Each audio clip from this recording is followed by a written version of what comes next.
جابر بن عبداللہ کہتے ہیں کہ اللہ کے رسول صلی اللہ علیہ وسلم نے فرمایا،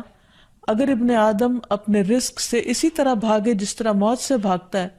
تو بھی رزق اسے اسی طرح پالے گا جس طرح اسے موت پا لیتی ہے، یعنی اس کا رزق اس تک پہنچ کر رہے گا۔ اس سلسلے میں ایک بہت اہم بات یاد رکھنے کی ہے کہ انسان رزق کے معاملے میں ہمیشہ اللہ تعالیٰ کی طرف رجوع کرے اور کسی بھی پریشانی کی صورت میں غیر اللہ کی طرف رجوع نہ کرے، یعنی اپنے دکھ، تکلیف، پریشانی،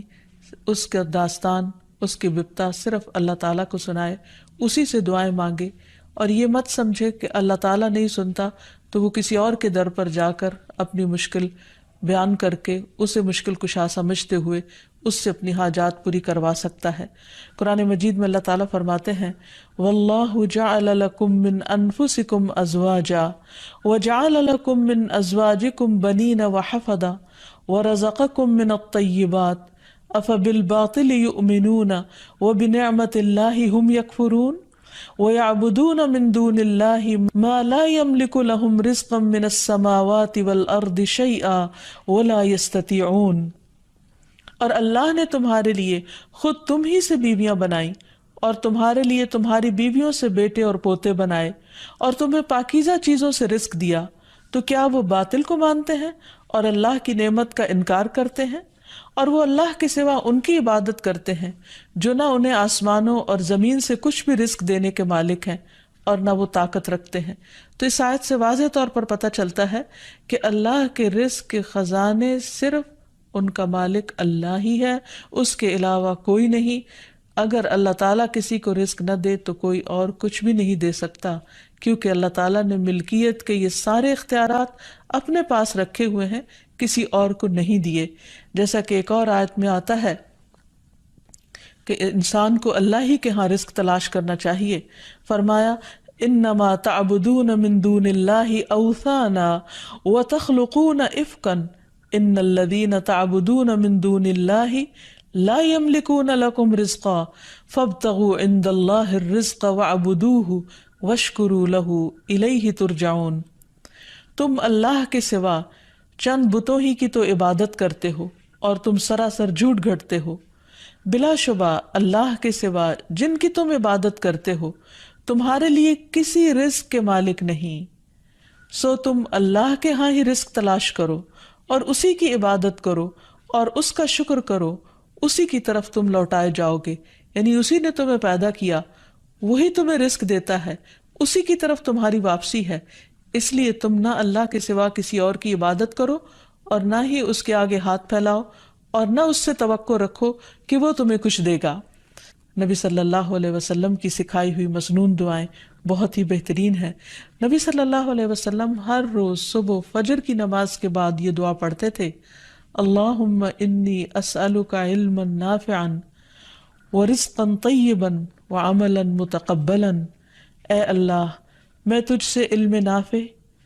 طیب رزق یعنی پاکیزہ رزق اور مقبول عمل کا سوال کرتا ہوں، یعنی ایسے عمل کی توفیق دے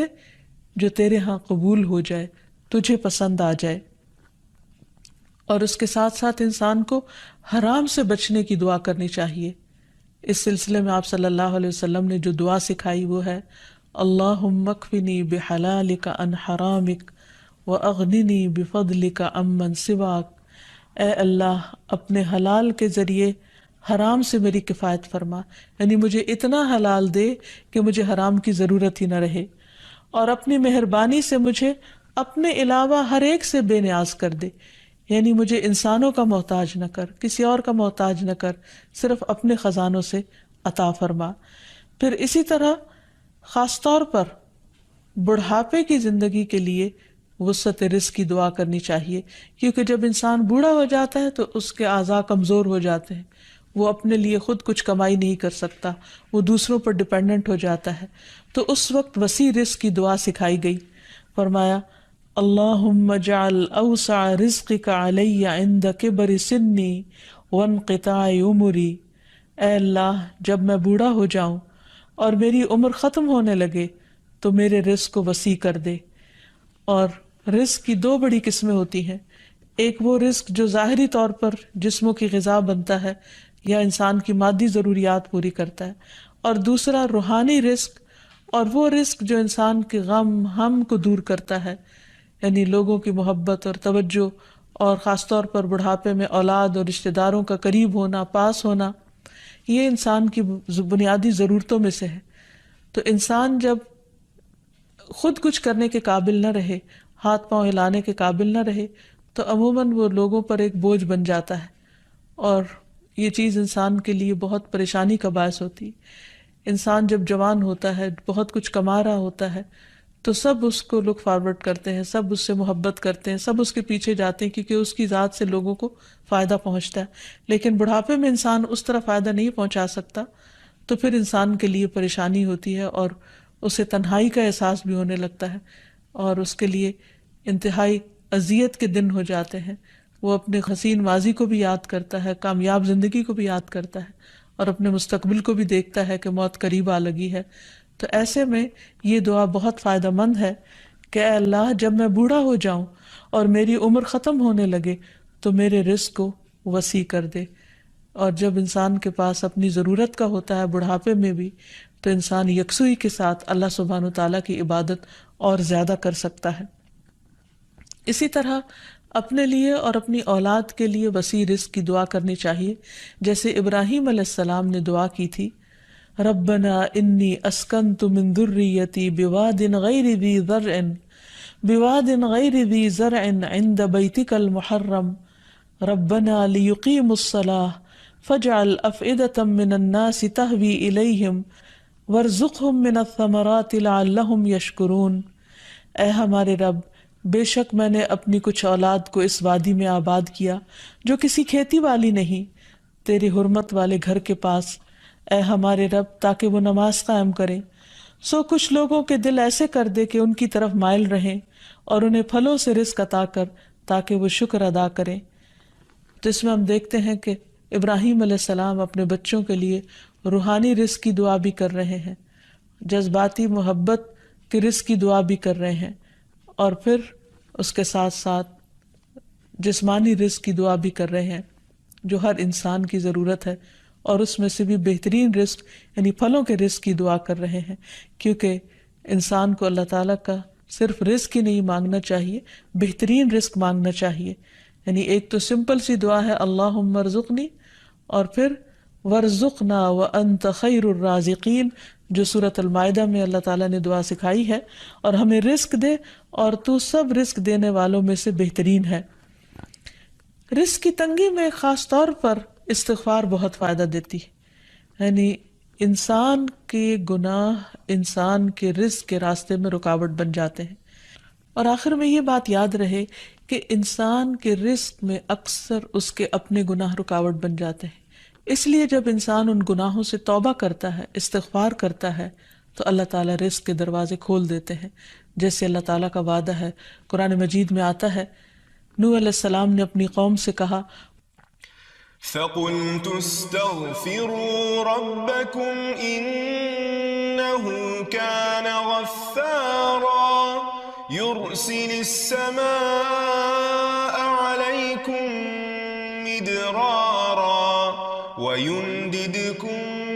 بِأَمْوَالٍ وَبَنِينَ وَيَجْعَلْ لَكُمْ جَنَّاتٍ وَيَجْعَلْ لَكُمْ أَنْهَارًا۔ اور کہا کہ اپنے رب سے معافی مانگ لو، بلا شبہ وہ بڑا معاف کرنے والا ہے، وہ تم پر آسمان سے خوب بارشیں برسائے گا، اور تمہاری مال اور اولاد سے مدد کرے گا، تمہارے لیے باغ پیدا کرے گا اور نہریں جاری کرے گا۔ تو اس سے یہ پتہ چلتا ہے کہ دنیا میں جتنی بھی راحتیں اور رزق کی قسمیں ہیں، ان سب کی کنجی استغفار ہے۔ تو اس لیے انسان کثرت سے اپنے گناہوں پر توبہ کرتا رہے۔ حضرت حسن بصری کی مجلس میں ایک شخص آیا اور کہنے لگا کہ اس کے ہاں اولاد نہیں، تو انہوں نے اس کو استغفار کا حکم دیا۔ دوسرے شخص نے کہا کہ ان کے ہاں قحط سالی ہے، بارشیں نہیں ہو رہی، تو انہوں نے ان کو استغفار پڑھنے کے لیے کہا۔ تیسرا شخص آیا اور کہنے لگا کہ اس کے رزق میں مشکل ہے، تو انہوں نے اس کو بھی یہی نسخہ بتایا۔ تو ان کی مجلس میں سے ایک شخص نے کہا کہ آپ نے ہر مشکل میں مبتلا شخص کو ایک ہی بات بتائی، ایک ہی وظیفہ بتایا، اور وہ بخشش کی دعائیں کرنے کا۔ تو کہا کہ کیا تم نے سورۃ نوح کی آیت نہیں پڑھی؟ حقیقت یہ ہے کہ اللہ کا کلام سچا ہے، اور ہمیں اس پر ایمان لا کر پورے یقین کے ساتھ، وثوق کے ساتھ دعا مانگنی چاہیے کہ ہم انشاءاللہ استغفار کریں گے تو آسمان سے اور زمین سے رزق اگلنے لگے گا، ابلنے لگے گا۔ اللہ تعالیٰ ہمیں اپنی رحمتوں سے نوازے۔ اور استغفار کے لیے سمپل، اے اللہ مجھے بخش دے، اے اللہ مجھے معاف کر دے، اے اللہ میرے اگلے پچھلے سارے گناہوں کو معاف کر دے، اللہم اغفر لی، استغفر اللہ ربی من کل ذنب و اتوب الیہ۔ اور سچے دل سے انسان توبہ کرتا رہے تو اللہ تعالیٰ کو مہربان پائے گا۔ وآخر دعوانا ان الحمد للہ رب العالمین۔ السلام علیکم ورحمۃ اللہ وبرکاتہ۔